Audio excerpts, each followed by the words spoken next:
Vamos falar da reforma na Inglaterra. Por que é importante a gente falar da reforma na Inglaterra? Porque vocês vão ver que a reforma na Inglaterra ela é um pouco esquisita.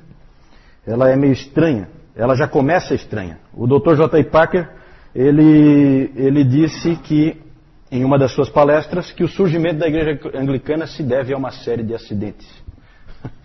Então ela é bem diferente. O surgimento dela é uma coisa completamente diferente do resto da reforma. Há um elemento político muito forte. E isso, por um lado, é bom, porque criou uma igreja assim, de via média, uma igreja a meio caminho, com uma reforma meio de mentirinha, uma reforma que não reformou de verdade. E isso vai fazer com que, ali naquele ambiente, naquele país, possam surgir homens como os puritanos. Por quê? Porque a reforma não está pronta. E alguém vai se incomodar com isso. Então é bom que, por um lado é bom que a coisa tenha sido assim a meio caminho, para que depois viesse uma outra geração e completasse a caminhada. Tudo começa, e é uma coisa muito esquisita, quando você fala em Inglaterra, você fala de reis e rainhas, né? E não foi diferente na questão da reforma na Inglaterra. Tudo gira em torno de reis e rainhas, a gente não tem como escapar de falar de reis e rainhas. Tanto que a própria igreja anglicana, o surgimento dela se deve a um divórcio. A um divórcio do rei Henrique VIII. Esse rei Henrique VIII, bem conhecido, ele teve 6 esposas. A primeira morreu, a segunda foi decapitada, a terceira ele se divorciou. A quarta morreu, a quinta foi decapitada também, e a sexta foi a única que sobreviveu. Né? Então, parece ser realmente um bom partido esse Henrique VIII. Né? 2 ele mandou decapitar. Então é interessante, um sujeito bastante estranho. E tudo gira em torno do fato de uma das esposas dele, a Catarina de Aragão, espanhola, não ter dado a ele um herdeiro homem. Havia uma preocupação muito grande em ter um herdeiro homem, porque ele tinha acabado de vir de uma série de revoluções. Houve a Guerra dos 100 Anos, depois houve a War of Roses, como eles falam, que é uma revolução, uma guerra civil, E então ele se preocupava muito em ter um filho homem para ser o seu sucessor. E ela não lhe dava um filho homem, então ele quis se divorciar. E aí tinha que ser autorizado pelo Papa o divórcio. Só que tem um probleminha. A Catarina de Aragão não era qualquer pessoa. Ela era só a tia do imperador Carlos V. E aí, politicamente, você arrumou para sua cabeça. O Papa não vai autorizar, porque ele tem medo. E o Henrique VIII também fica numa situação difícil. Então ficaram enrolando. Certo? Ficou aquela burocracia e não saía nunca a autorização dele para se divorciar. O que ele fez? Ele simplesmente declarou um belo dia que ele era o cabeça da Igreja da Inglaterra. Em 1534, ele se disse o cabeça da Igreja da Inglaterra. Não é o Papa, sou eu o cabeça da Igreja da Inglaterra. Que bom cabeça esse, hein? 6 esposas, 2 ele decapitou. 2 perderam a cabeça por ele, né? Devia ser realmente Mas ele então simplesmente fez isso. Politicamente declarou que ele passava a ser o cabeça da igreja. E aí, Henrique VIII autorizou Henrique VIII a se divorciar. Certo? Perceberam a jogada? Que maravilha, né? Alguém já disse que esse cara aí, Henrique VIII, alguém disse sobre ele. Ele era o rei, o único rei, e nada mais que o rei. E em relação à Igreja da Inglaterra, ele era o Papa, o único Papa, e algo mais do que o Papa. Então esse sujeito aí, na verdade, governava com mão de ferro, não só o reino, mas a própria Igreja. Sim. Ele é um dos Tudors, o Henrique VIII é um dos Tudors. É a dinastia Tudor. Aí vocês já perceberam, pelo quadro assim que vocês puderam ver do Henrique VIII, vocês já perceberam que quem não concordava com ele morria, né? Então o Thomas More, que tinha sido o chanceler dele na época em que ele ainda era católico, o Thomas More permaneceu muito fiel ao catolicismo. E aí, evidentemente, Foi morto pelo Henrique VIII, claro. E o Thomas Cromwell, que foi outro, que daí era protestante e era luterano, também alguma hora lá o Henrique VIII não gostou de alguma coisa que ele disse e também mandou matar. Então ele ia mandando matar a turma um por outro, um atrás do outro. O Thomas Cromwell, quando foi morto, quando ele foi decapitado, no mesmo dia mais 2 protestantes foram queimados e 3 padres católicos foram enforcados. Tudo no mesmo dia.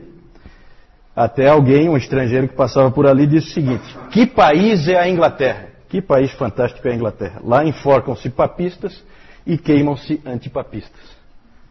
Não tem lógica nenhuma, né? A mesma coisa, você queima o protestante, queima o católico, queima tudo junto.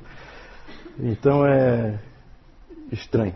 Quando Henrique morreu, o seu filho Eduardo VI, filho da Jane Seymour, que foi acho que a terceira esposa dele, ou a segunda, ele assumiu, ele tinha só 10 anos de idade. Claro que aí tinha regentes ajudando ele, mas ele era protestante. E na época do Eduardo VI, o protestantismo floresceu na Inglaterra. O problema é que Eduardo VI morreu aos 16 anos. E aí assumiu a irmã dele, Maria I, a Sanguinária. Bloody Mary, né? Bloody Mary. Ela é a Bloody Mary. Ela era ultracatólica, essa Maria.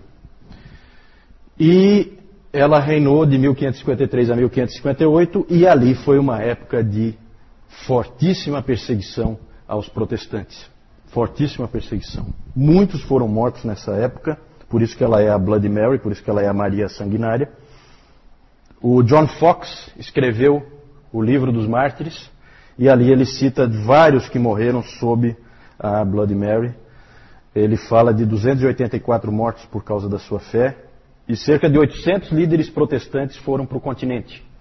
Porque aqui em Inglaterra, né, vamos se localizar, a Inglaterra é uma ilha, certo? Quando a gente fala ir para o continente, é você vir para a parte continental da Europa, certo? O que eles fizeram, esses 800 líderes aí, protestantes? Foram para Genebra, boa parte deles. Né? Então é aquela coisa, você acha, a Maria achava que estava fazendo uma grande coisa para acabar com o protestantismo ao perseguir os protestantes, quando na verdade ela estava arrumando problemas, porque esses indivíduos foram lá aprender, eles foram para o melhor lugar que existia para aprender, que era a Academia de Genebra, certo? Boa parte deles. Não foram só para lá, né? Mas uma boa parte foi para lá. Então esses exilados acabavam indo lá e aprendendo com Calvino e companhia. E aí já viu, né? Pela providência divina, Maria só reinou 6 anos. Não durou muito o reinado dela. E aí entrou no lugar dela a sua meia-irmã Elizabeth. Na verdade, a história sempre coloca como Isabel, certo? Isabel I da Inglaterra. Só que como hoje em dia, para Elizabeth II, que é a atual rainha da Inglaterra, se fala Elizabeth, então vamos falar Elizabeth, certo? Elizabeth I, que é o nome como os ingleses pronunciam, né? Para nós é Isabel, em português é Isabel. Mas essa Elizabeth teve um reinado dos mais longos. Ela reinou, se não me engano, uns 45 anos mais ou menos. Aí dá para mais ou menos calcular. Eu acho que é 45 anos, né? Dá isso? Isso, é. Ela era protestante, e aí um monte de gente pôde de novo voltar para a Inglaterra, aqueles que tinham fugido, mas não apoiava os puritanos. Ela é aquela protestante meio caminho. Isso tudo é importante mais para frente. Na verdade, por aí vocês vão vendo o tom do anglicanismo. O anglicanismo, vocês viram mais ou menos como é que ele é construído. Em cima da figura de reis e rainhas com interesses políticos, né? Então ele é meio pobre, assim, em termos de consciência. Não há muita consciência. Ele é uma via média, né, entre o catolicismo e o protestantismo. É claro que não é só isso. É claro que você tem lá dentro acontecendo, já tinha há muito tempo, desde o tempo do Wycliffe, lembra do Wycliffe? Nós tínhamos os Lollardos que eram pregadores, que levavam as ideias do Wycliffe, que faziam a pregação da palavra. Então, não podemos imaginar que na Inglaterra foi só uma coisa do rei dizer que agora nós somos protestantes e que não havia um protestantismo real ali. Havia sim, só que não nos principais postos. Por quê? Porque o modelo é aquele modelo com bispos, então o rei da Inglaterra ou a rainha da Inglaterra nomeia os bispos e toda a estrutura da igreja é calcada em cima de questões políticas. Interessante é que, para vocês terem uma ideia do anglicanismo, como é que é, tem a história do vigário de Bray. Bray é uma cidade que tinha lá, e tinha um vigário lá, que cada vez que mudava de rei ou rainha, ele mudava. Então, a hora ele era católico, depois ele era protestante, aí ele, né, então ele ia conforme a música, dançava sempre conforme a música. E alguém chegou para ele e perguntou assim, mas você não tem princípios? Você não segue princípios? Aí ele respondeu assim, não, eu sou um homem de princípios. Eu sempre tive um único princípio e sempre fui fiel a ele. Ser o vigário de Bray. Então ele dançava conforme a música, com isso ele não se incomodava, né? Então esse é mais ou menos o espírito. Houve então forte influência do Wycliffe lá na Inglaterra e influência de Lutero, muito forte, porque os escritos de Lutero circulavam por toda a Europa. O Lutero influenciou todo mundo. Todos os protestantes foram influenciados pelo Lutero. E lá dentro de Cambridge, da Universidade de Cambridge, tinha uma hospedaria chamada White Horse Inn, que é a hospedaria do Cavalo Branco. E lá, crentes protestantes iam e se encontravam para estudar a Bíblia, para discutir os últimos livros do Lutero, para discutir como levar a reforma à frente. Havia essas reuniões ali, nesse White Horse Inn, em Cambridge. Alguém chegou a chamar na época aquele lugar de a pequena Alemanha. Tal a influência do Lutero ali dentro, certo? Tudo isso aí vai ajudar a depois fazer surgir os puritanos. Não vamos nos ater muito tempo nessa questão da reforma da Inglaterra, só para dar um panorama. Mas aí tem algumas figuras importantes. Thomas Cranmer, ele começou com o Henrique VIII. O Henrique VIII, na verdade, morreu com nas mãos do Thomas Cranmer, que era o arcebispo da Cantuária, o primeiro arcebispo da Cantuária, certo? É considerado o primeiro na igreja anglicana, certo? Porque antes era tudo igreja católica romana, certo? Então ele é o primeiro arcebispo da Cantuária na igreja anglicana. Ele é autor do livro de oração comum, que até hoje é a liturgia da igreja anglicana. Esse aí é famoso, talvez vocês conheçam um pouco da história dele, ele é famoso por ter se arrependido várias vezes. Ele dava para trás, ele era pressionado pela Maria, a sanguinária, e aí ele dava para trás, e aí ele dizia que ele não queria em nada daquilo. Não era um homem corajoso, não era, certo? E ele acabou, no fim das contas, se arrependendo do seu arrependimento, e ele, quando foi queimado, talvez vocês conheçam essa história, ele queimou primeiro a mão que assinou o arrependimento. Ele colocou a mão primeiro e ele falou algumas coisas indecorosas contra a mão dele, né? Porque aquela mão tinha sido fraca e tinha assinado, né, um documento em que ele renunciava ao Evangelho. Na verdade, e vinha para o catolicismo, né? No fim das contas, ele foi morto de qualquer maneira pela Maria Sanguinária. Outro que também foi morto foi esse segundo aí, Hugh Latimer. Ele foi morto junto com o Nicholas Ridley, também é uma história famosa. Os dois foram amarrados juntos e queimados. O Latimer era um grande pregador, fortíssimo pregador do Evangelho, e foi morto junto com esse Nicholas Ridley. Ali tem a famosa frase dele para o Ridley, né, que ele falou assim: fique firme, mestre Ridley. Neste dia nós vamos acender tal candeia, pela graça de Deus, na Inglaterra, que eu confio que jamais se apagará. Isso lá na fogueira, ele falou para o Ridley. Né? Um pouquinho de humor aí, né? Vamos acender uma candeia, na verdade estão pegando fogo. Né? E por último, esse também é um sujeito muito importante, talvez vocês já tenham visto o nome dele, porque sempre que se fala em Bíblias, se fala em William Tyndale. Ele fez a tradução da Bíblia. Ah, mas o John Wycliffe já tinha feito. Sim, o Wycliffe tinha feito, mas ele tinha traduzido da Vulgata.